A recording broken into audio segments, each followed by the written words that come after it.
Hey, this is Kevin Sorbo, and you lucky people are watching Pros and Cons. Yes, you are.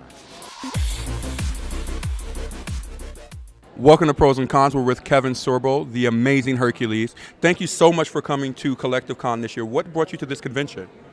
You did. You did, Tori. Because you said I was amazing. And look, there I am right there. Right there. It proves that it's me. It proves that it's me. You know what? I probably get invited, 30, 40 cons a year around the world. And I try to pick out 5 or 6 a year to go to. And I'll be honest, I kind of schedule it around places I want to golf.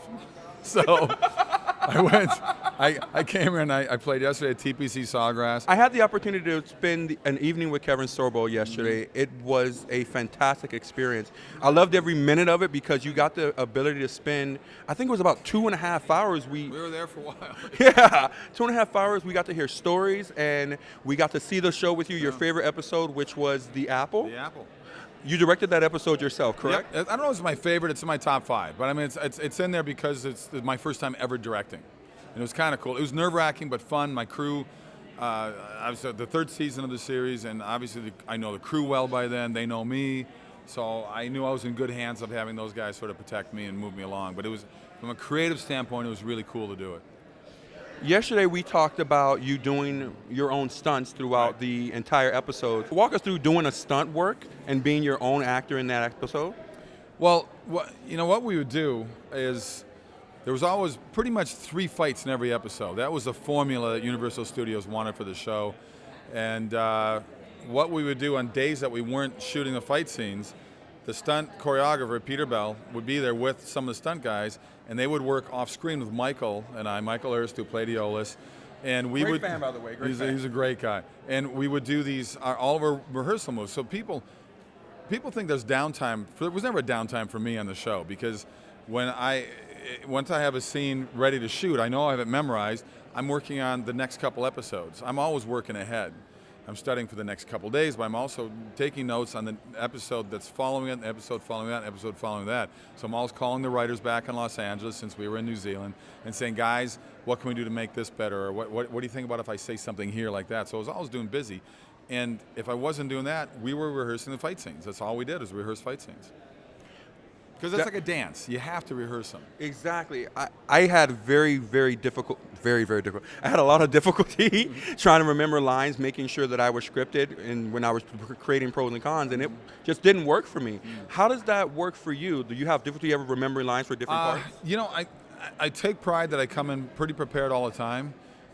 If it's written well, I find it easy to memorize. If I find it, I don't say it's bad writing if I have a hard time memorizing it, maybe there's a bad flow of the way the words are, the order they're in or something that I take out the Sharpie and I cross out stuff and I rewrite stuff.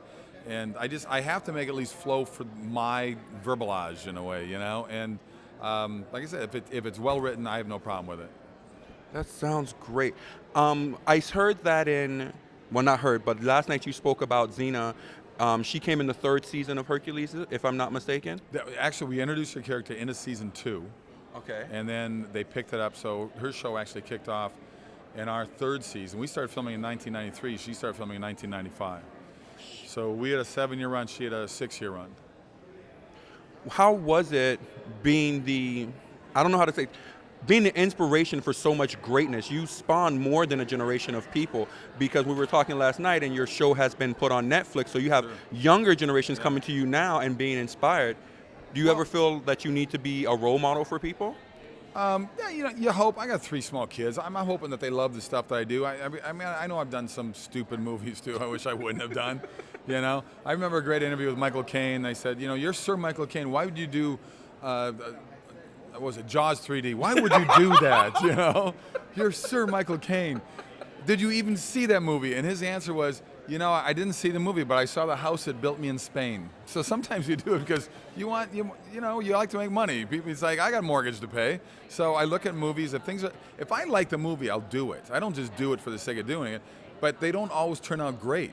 I mean, I can go to Netflix right now and find a Matt Damon movie or a Charlize Theron movie that didn't make it to theaters because they looked at it and said, these are bombers, these are stinkers. We can put it out in DVD and see what happens. So not everything's golden, it just doesn't always work out that way. But I don't know. To me, I've been very fortunate, I think, to have the career that I've had, and I just keep pushing along, keep plugging along, and knock on wood, hope I keep it going. So last night you talked about some of your future works. What are those works? I've got 3 movies that are lined up, ready to go. One is called Flash. The title may change, but it's a fireman's movie. It's sort of like a backdraft. Okay.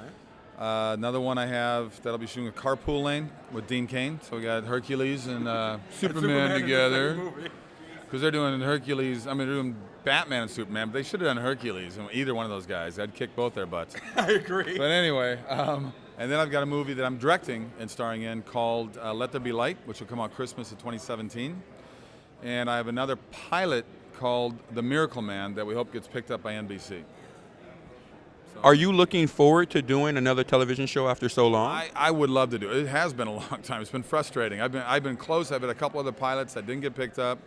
I got spoiled. I had 7 years on Herc, 5 years on Andromeda. I had 12 straight years from 93 to 2005 that I was on TV all the time. So here we are 10, 11 years later, and I've done a lot of movies, but I'd like to get back on TV. I only have one final question. I had the opportunity to meet James Masters once, and he mentioned that the difficulty with playing a character for so long is sometimes you pick up some of the habits of the actual character instead of yourself. Have you ever had that issue? That makes perfect sense to me, but I don't think I've ever really thought of that or had that problem with it. I mean, to me, if it's what the writers put on the page, I found it rather easy for me to develop the personality of that character. And by the way, he was on an episode of Andromeda. What? And because I'm so much taller than him, they put him in these 6-inch boots. Ask him about that next time you see him. I'm going to see him. He played a Nietzschean. No. Yeah.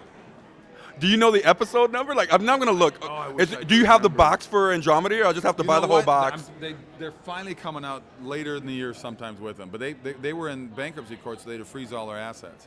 But I know right. the London company that owns the international rights to it has them. I keep saying, send me these guys, but they've been sort of jerks about it. Fireworks London, stop being jerks. Stop being Jeez. jerks. I Well, mean, there you that's a reasonable request, don't It you is. think? It's reasonable. Thank you so much for spending time with us today here at Collective Con 2016. You're watching Pros and Cons. We'll see you guys next time. Pros and cons.